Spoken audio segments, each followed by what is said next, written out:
I'm telling you today's story from my mushroom house neighborhood. And this is a story of how Rabbit tricked Otter. Well, in the forest, all of the animals, when they were getting together, they loved to have big celebrations. But they were trying to come up with a way to celebrate something in particular. And so they decided that they were going to honor the animal that had the best fur. Well, there was quite a discussion, you see, because would it be short fur or would it be long fur or would it be striped fur? Well, they talked and they talked and they talked, and finally they decided that the best fur was from the otter. Oh, that was a terrific idea. But where was Otter? Because the celebration would have to have him there, and it would be the next day. Well, Rabbit was listening to this, and Rabbit was very jealous. Well, his fur was very pretty. He thought that he should be considered for that. But failing that, he agreed to find Otter, and he was scheming about maybe a way to succeed and win the prize anyway. So the other animals said, well, that's great, Rabbit. Why don't you go out and see if you can tell Otter that we want him to be here tomorrow because we're going to celebrate him because he has the prettiest and the longest and the most beautiful fur in the kingdom. Well, Rabbit immediately left, and as he did, he began to think about how he could trick Otter. Later that day, he found Otter where he thought he would be, right next to the river. Otter, Rabbit said, Otter, I have great news for you. The animals have all decided that you have the most beautiful fur in the kingdom. And as a result, you are going to be honored tomorrow night at the big celebration. Well, Otter was a very shy person, and he said, well, that's very nice, but I'm sure there are other animals who have fur every bit as beautiful as me. Oh, Rabbit said, oh, no, no, no. You have by far the most beautiful fur. But then Rabbit said, it's very late today, and this is a magic area here next to the river. It's a special sacred campsite. Let's stay here overnight, and tomorrow we can go back into the forest in time for the celebration. Otter said, well, okay, if you think that's the best thing to do. But Rabbit said, however, we have heard that even though this is a sacred campsite, there is danger here. Should fire come down from the sky, and Otter, if that should happen while you're here, why that fire could burn holes in your beautiful coat. Oh, Otter said, really? Rabbit said, I know what we'll do.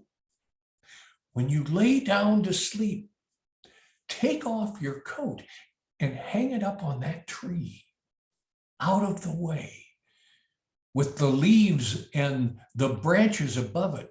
The fire won't hit your coat and burn holes in it. Otter said, oh, okay, I guess that's a good idea. Oh, Rabbit said, absolutely. And he said, you should sleep right next to the river, right on the bank. So if the fire should come, which I'm sure it won't, but if the fire should come, you can roll right into the river and safe from the fire. Otter said, well, I guess that sounds like a pretty good idea. And so that night, everyone went to sleep, but Rabbit had started a fire early to keep everybody warm. And as Otter fell asleep, Rabbit stirred the fire until the coals got very, very hot.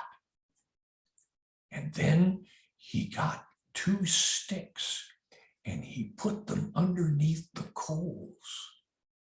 And then he shouted, "Fire! Fire from the sky!" And he threw the coals up in the air.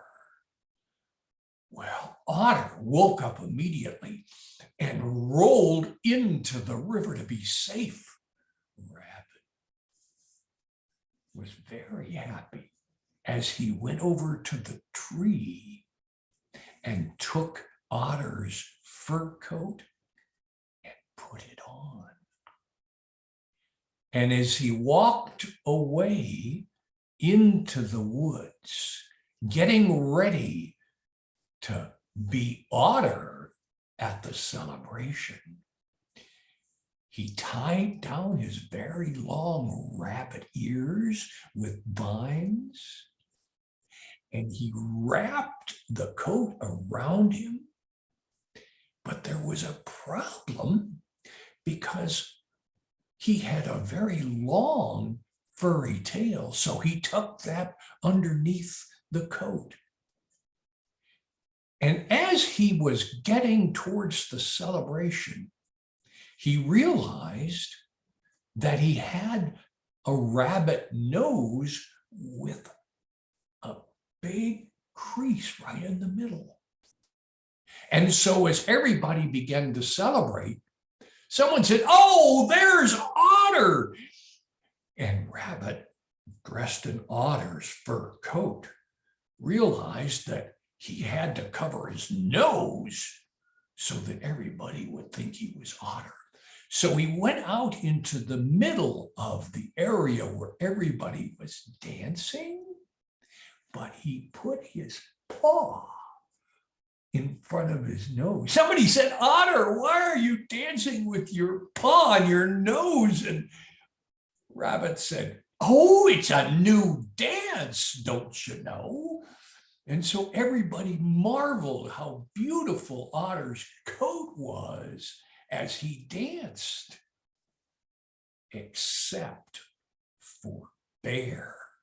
Bear was Otter's friend, and he was watching Otter, and he said, there's something not right about this. As he got closer, he said, "That's not Otter."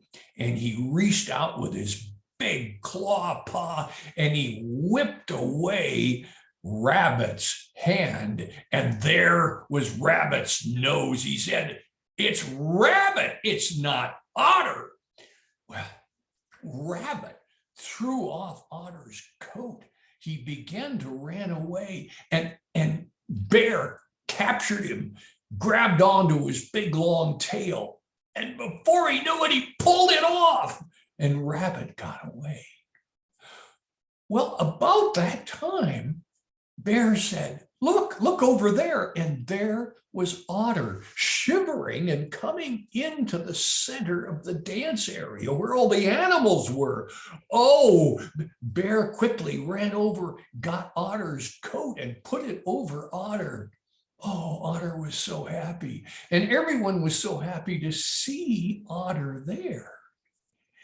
Now, there were 2 things that happened out of this story that will tell you why it was true.